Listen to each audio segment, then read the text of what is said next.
ओम शांति। मैं सेवाधारी आत्मा हूँ। मेरा हर संकल्प, बोल और कर्म बाप को अर्पण है। सब कुछ बाप को अर्पण कर मैं आत्मा निमित्त और निर्माण चित्त हूँ। मन के बोझ सारे हल्के कर दें। करण करावनहार बाप है। मैं आत्मा विश्व सेवाधारी हूँ, निर्माण चित्त हूँ।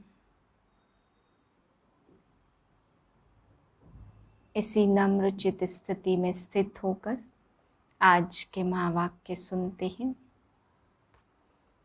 4/10/2021 के महावाक्य हैं।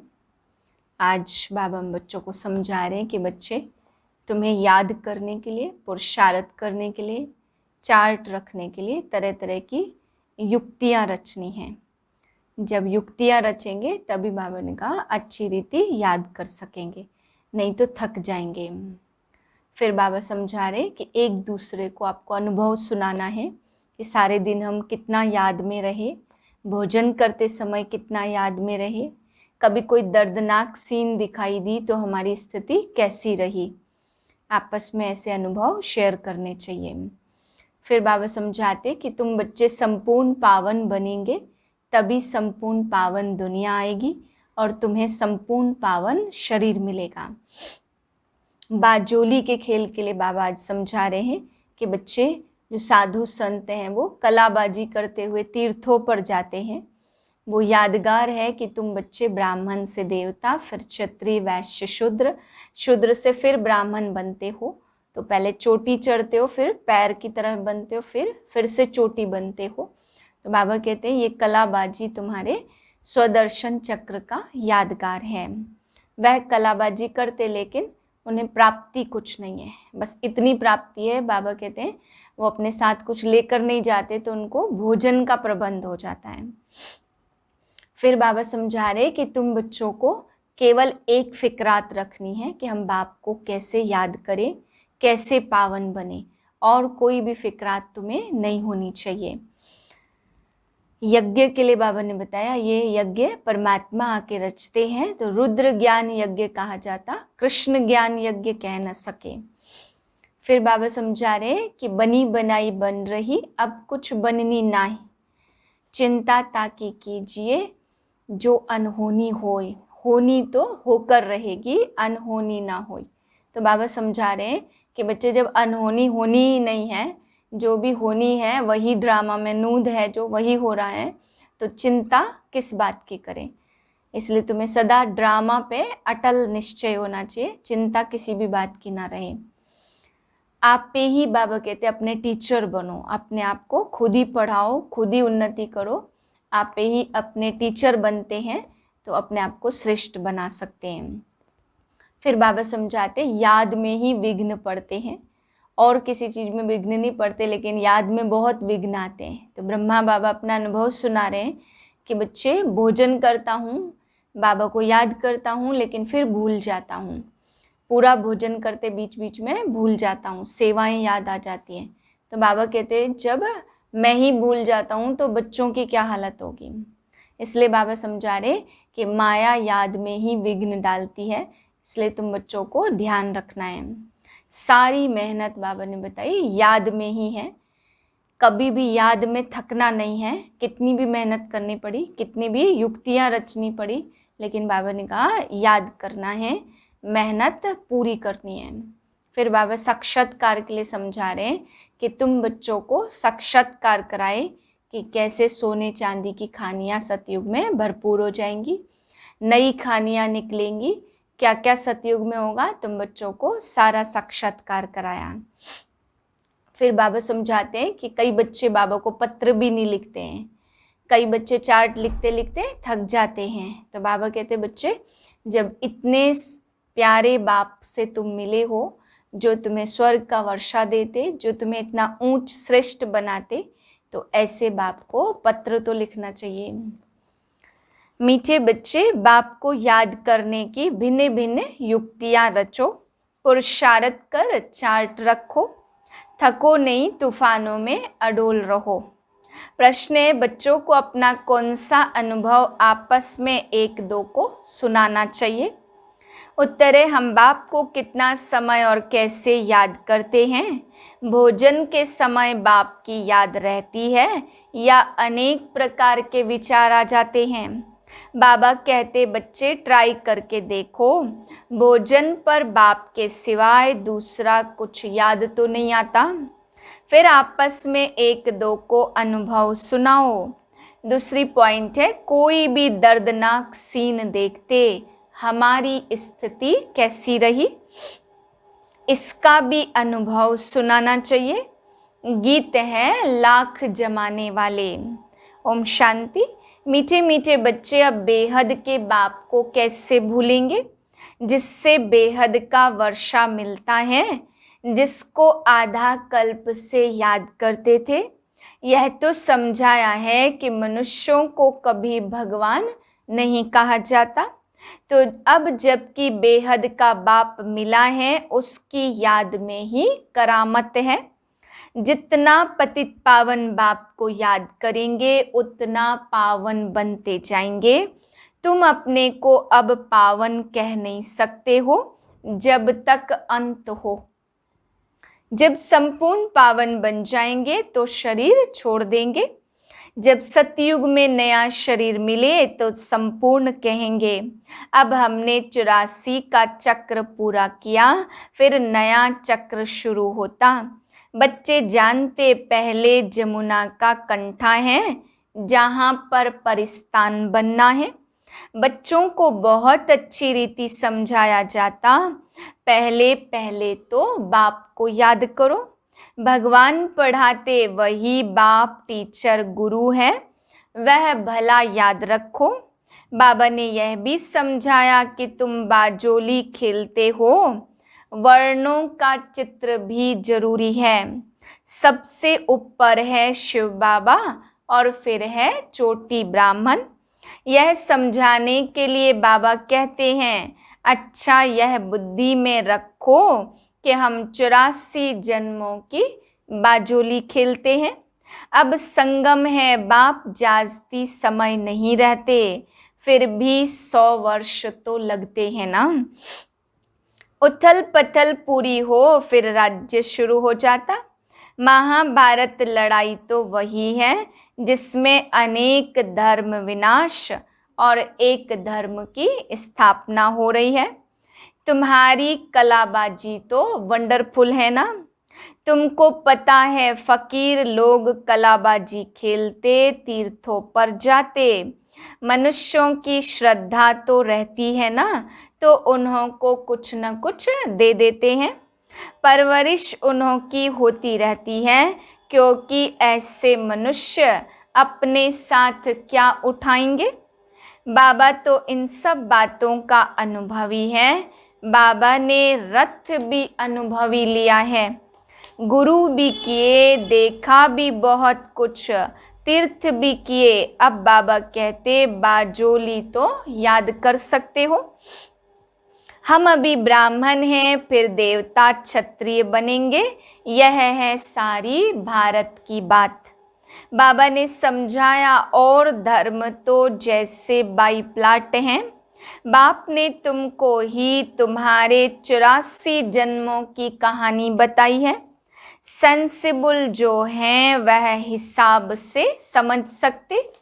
इस्लामी आएंगे तो एवरेज कितने जन्म लेंगे, एक्यूरेट हिसाब की तो दरकार नहीं है। इन बातों में तो कोई फिक्रात की बात नहीं है। सबसे जास्ती फिक्र यह रहती कि हम बाबा को याद करते रहें। बस एक ही फिक्र है, एक को याद करने का। घड़ी घड़ी माया और फिक्रात में डाल देती।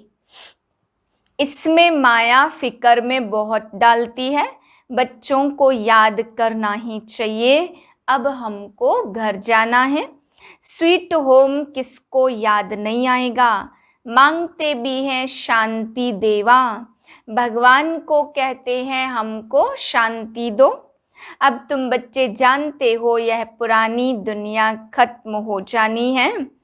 वहाँ है शांति का राज्य, एक धर्म, एक भाषा, एक रस्म रिवाज है। वहाँ तो एक ही राजाई होती और सतो प्रधान है। रावण राज्य है नहीं जो लड़ाई हो। तो तुम बच्चों को खुशी का पारा चढ़ना चाहिए। शास्त्रों में जो गायन है, अतीन्द्रिय सुख गोप गोपियों से पूछो। गोप गोपियां तो तुम हो ना, तुम सम्मुख बैठे हो। तुम्हारे पास भी नंबरवार हैं जिनको याद रहता कि बाबा हमारा बाप भी है और टीचर भी है और गुरु भी है। यह तो वंडर है ना, लाइफ तक साथ देते हैं। गोद में लिया और पढ़ाई शुरू कर देते तो याद में रहने से खुशी भी बहुत रहेगी, परंतु माया फिर भी भुला देती है। मनुष्य पूछते, बाकी थोड़ा समय कहते हो, क्या प्रूफ है? बोलो देखो, इसमें लिखा है ना भगवानोवाच। यज्ञ भी रचा है, यह है ज्ञान यज्ञ। बच्चों को बुद्धि में रहना चाहिए, हम ब्राह्मण इस बेहद यज्ञ के हैं। बाबा ने हमको निमित्त बनाया। जब तुम अच्छी रीति ज्ञान और योग की धारणा करते, आत्मा संपूर्ण बन जाती, तब इस भंभोर को आग लग जाती है। मनुष्यों को पता होता है ना कि यह बेहद का कर्म क्षेत्र है, जहाँ सभी आकर खेल करते हैं, बनी बनाई बन रही। अब वह तो झूठा ड्रामा है, यह तो है सच्चा ड्रामा।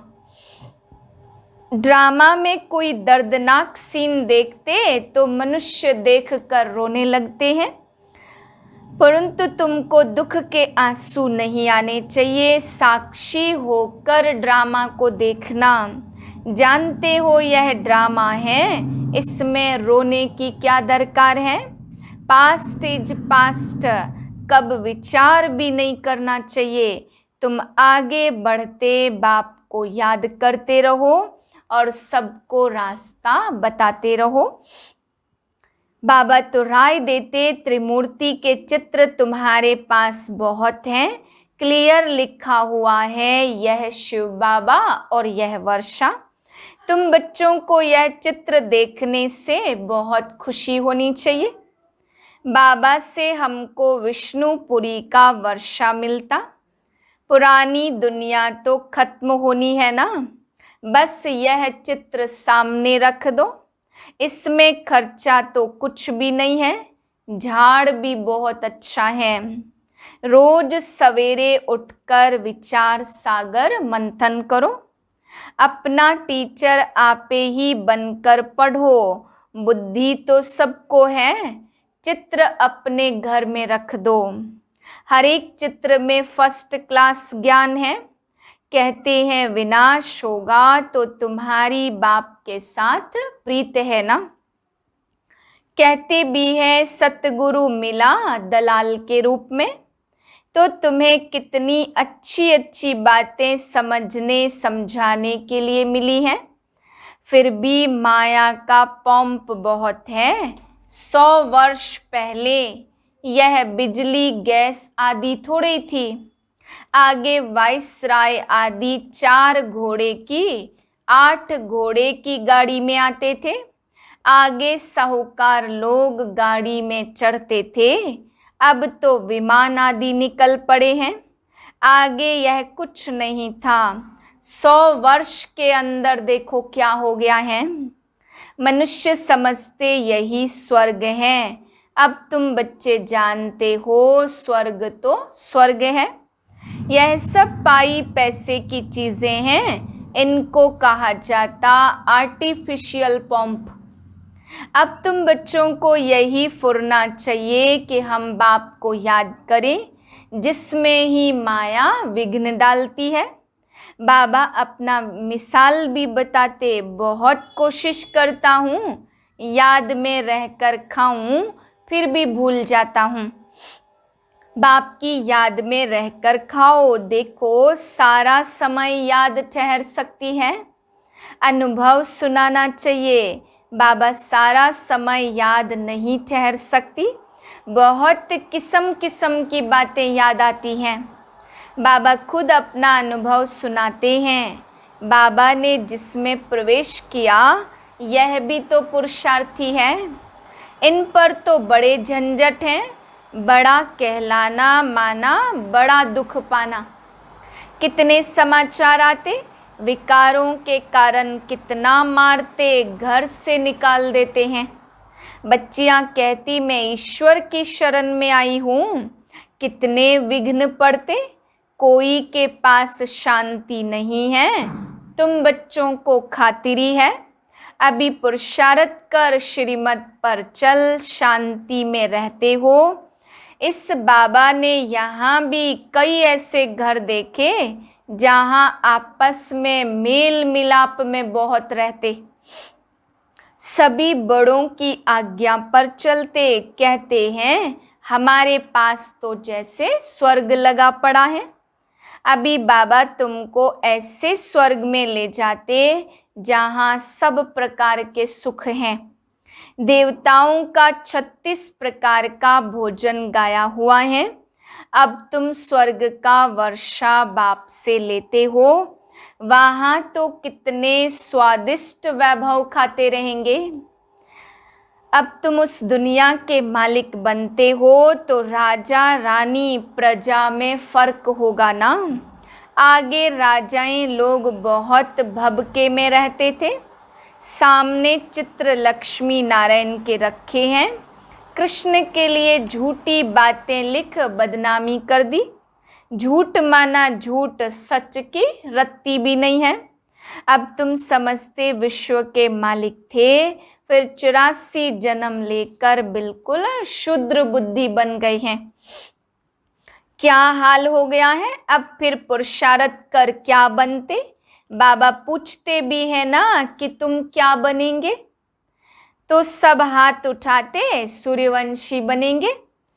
हम तो माता पिता को पूरा फॉलो करेंगे, कम पुरुषार्थ थोड़े ही करेंगे। सारी मेहनत याद और आप समान बनाने पर है, इसलिए बाप कहते जितना हो सके सर्विस करना सीखो। तुम बच्चों को यह झाड़ चक्र देखने से ही बुद्धि में सारा ज्ञान आ जाना चाहिए। यह जो लक्ष्मी नारायण है, इन्हों की राजधानी कहाँ चली गई, किसने लड़ाई की जिससे हराया, अब तो वह राज्य है ही नहीं। इन ईश्वरी बातों को कुछ भी नहीं जानते। तुम बच्चों को यह भी साक्षात्कार हुआ है, कैसे खानियों से सोने हीरे आदि ले जाते। बच्चों ने शुरू में बहुत साक्षात्कार किए हैं। चोर लूटने आते, फिर तुम्हारी शक्ति का रूप देख भाग जाते हैं, वह सब बातें पिछाड़ी की हैं। चोर लूटने आएंगे, तुम बाप की याद में खड़े होंगे तो वह एकदम भाग जाएंगे। अब बाप कहते बच्चे खूब पुरुषार्थ करो, मुख्य बात है पवित्रता की। एक जन्म पवित्र बनना है, मौत तो सामने खड़ा है। कुदरती आपदाएं बहुत कड़ी आएंगी, माया के तूफान कैसे आते। पहले नंबर में यह है तो इनको सब अनुभव होगा, तो इसमें डरना नहीं है, अडोल रहना है। बाप की याद में रहने से ही शक्ति मिलती। कोई बच्चे चार्ट लिखते फिर चलते चलते बंद कर देते हैं। बाबा समझ जाते थक गया है। पारलौकिक बाप जिससे इतना बड़ा वर्षा मिलता, ऐसे बाप को कभी पत्र भी नहीं लिखते। बाबा आपकी याद बिगर भला हम कैसे रह सकते। जिस बाबा से विश्व की बादशाही मिलती, ऐसे बाप को कैसे भूलेंगे। यह एक कार्ड लिखा, वह भी तो याद किया ना। लौकिक बाप भी बच्चों को चिट्ठी लिखते, नूरे रतन। स्त्री पति को कैसे चिट्ठी लिखती है? यहाँ तो दोनों संबंध हैं, यह भी याद करने की युक्ति है। कितना मीठा बाबा है। हमसे क्या मांगते? कुछ भी नहीं, वह तो दाता है, देने वाला है ना, यह लेने वाला नहीं है। कहते हैं स्वीट चिल्ड्रन, मैं आया हूँ भारत को खुशबूदार बगीचा बनाकर जाता हूँ। अच्छा, मीठे मीठे सिकिलदे बच्चों प्रति माता पिता बाप दादा का याद प्यार, गुड मॉर्निंग। रूहानी बाप की रूहानी बच्चों को नमस्ते। हम रूहानी बच्चों की रूहानी बाप को नमस्ते। धारणा के लिए है पहली पॉइंट, सूर्यवंशी बनने के लिए माता पिता को पूरा पूरा फॉलो करना है, याद में रहने की और आप समान बनाने की मेहनत करनी है। दूसरी पॉइंट, पुरुषार्थ कर श्रीमत पर चल शांत रहना है, बड़ों की आज्ञा माननी है। वरदान है स्वयं को सेवाधारी समझकर झुककर और सर्व को झुकाने वाले निमित्त और नम्र चित्त भाव। निमित्त उसे कहा जाता जो हर संकल्प हर कर्म को बाप के आगे अर्पण कर देता है। निमित्त बनना अर्थात अर्पण होना, और नम्र चित्त वह है जो झुकता है। जितना संस्कारों में संकल्पों में झुकेंगे उतना विश्व आपके आगे झुकेगी। झुकना अर्थात झुकाना, यह संकल्प भी ना हो कि दूसरे भी हमारे आगे कुछ तो झुके। जो सच्चे सेवाधारी हैं वह सदैव झुकते हैं, कभी अपना रोब नहीं दिखाते। स्लोगन है, अब समस्या स्वरूप नहीं समाधान स्वरूप बनो। ओम शांति।